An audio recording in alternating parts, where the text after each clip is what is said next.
Dans l'épisode précédent, nous avons eu l'occasion de parler de la première génération des missiles qui deviendront ensuite les lanceurs spatiaux Titan. Aujourd'hui, on va donc reprendre l'histoire là où on s'était arrêté, juste avant Titan 2.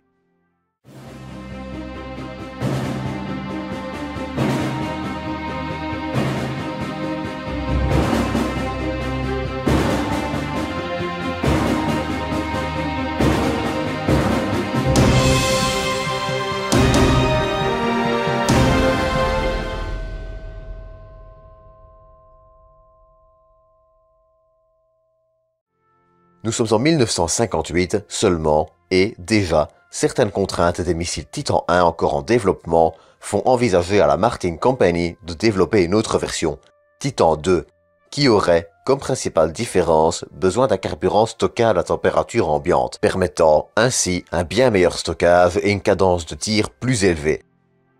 Le choix de carburant s'oriente rapidement vers un mélange d'UDMH ou un 1-diméthylhydrazine et du tétraoxyde d'azote. Cette information peut paraître anodine, mais sachez cependant que ce mélange est hypergolique, c'est-à-dire que les deux produits s'enflamment au contact l'un de l'autre, permettant ainsi de simplifier le système d'allumage. Mais Titan 2 est aussi bien plus gros. 31 mètres de haut, 3 de large et peut, cette fois, mettre 3,6 tonnes en orbite basse. Dans la foulée, son rayon d'action utilisé en tant que missile passe de 10 000 à 15 000 km.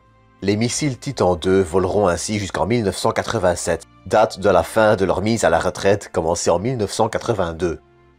Tous les silos souterrains accueillant les missiles Titan 2 sont démantelés, excepté un à Green Valley, dans l'Arizona, qui sera reconverti en musée, ouvert en 1986.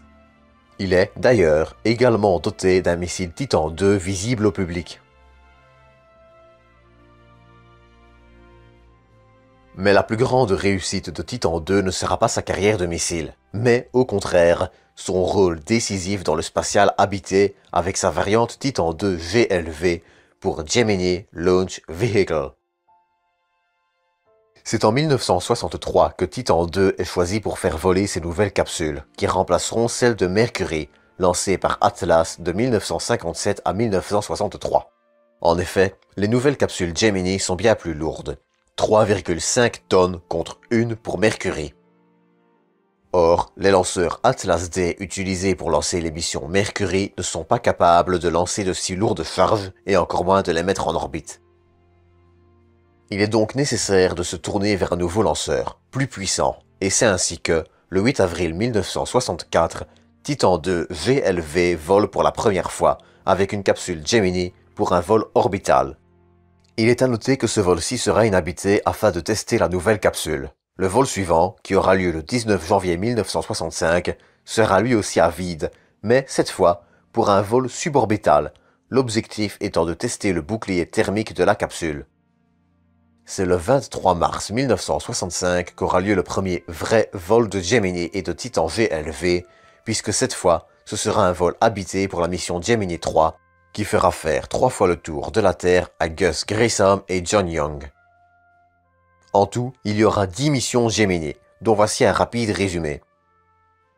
Gemini 4, lancé le 3 juin 1965, qui restera en orbite 4 jours et qui verra la première sortie d'un Américain dans l'espace, fait par Edward White, mission qui sera effectuée avec son coéquipier James McDivitt.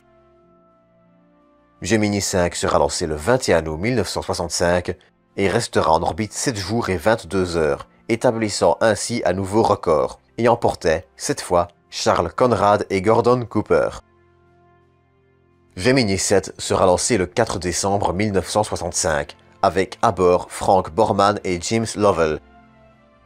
Et Gemini 6A, emportant Wally Schirra et Thomas Stafford, sera lancé le 15 décembre. L'objectif de cette mission étant d'effectuer des premiers rendez-vous dans l'espace, les deux capsules s'approchant ainsi jusqu'à 30 cm l'une de l'autre. Gemini 8, emportant Neil Armstrong et David Scott, sera lancé le 16 mars 1966, avec, cette fois, comme objectif de réaliser une mission cruciale, un amarrage dans l'espace.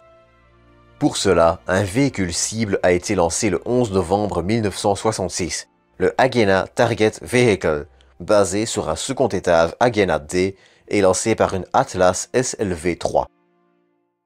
Gemini 8 aura, d'ailleurs, failli tourner à la catastrophe. Mais pour cette partie de la mission, je vous renvoie vers l'excellente vidéo de la chaîne spatiale sur le sujet.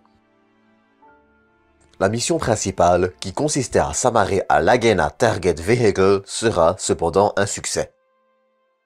Gemini 9A, qui verra voler Thomas Stafford et Eugene Cernan le 3 juin 1966, aura le même objectif, à savoir le rendez-vous orbital et le docking, et une sortie extra-véhiculaire équipée d'un prototype du Manned Maneuvering Unit.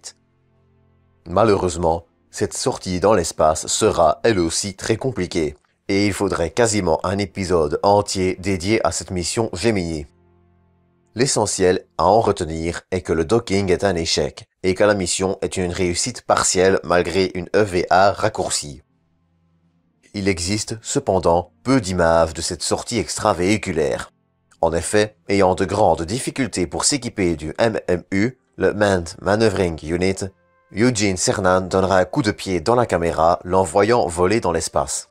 Gemini 9A était ainsi nommé à cause d'un report suite au décès de son équipage principal, Elliot C. et Charles Bassett, dans un accident de T-38 quelques mois plus tôt.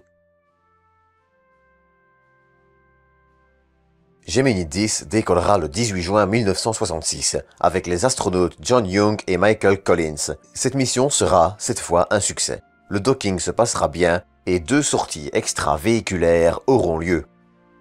Gemini 11 décollera le 12 septembre 1966 avec Charles Conrad et Richard Gordon et permettra d'encore améliorer le docking en essayant notamment des trajectoires plus directes, le docking n'ayant eu lieu qu'1 heure et 34 minutes après le lancement, là où il avait fallu attendre environ 1 jour pour Gemini 10.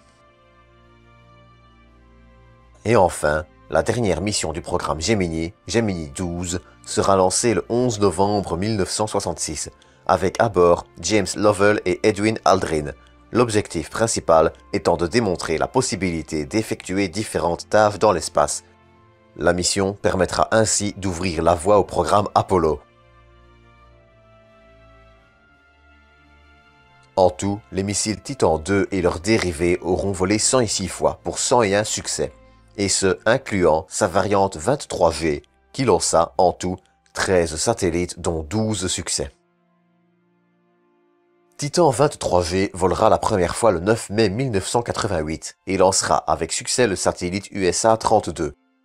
Titan 23G pouvait également être équipé d'un 3e étage et mettre 3,6 tonnes en orbite basse terrestre.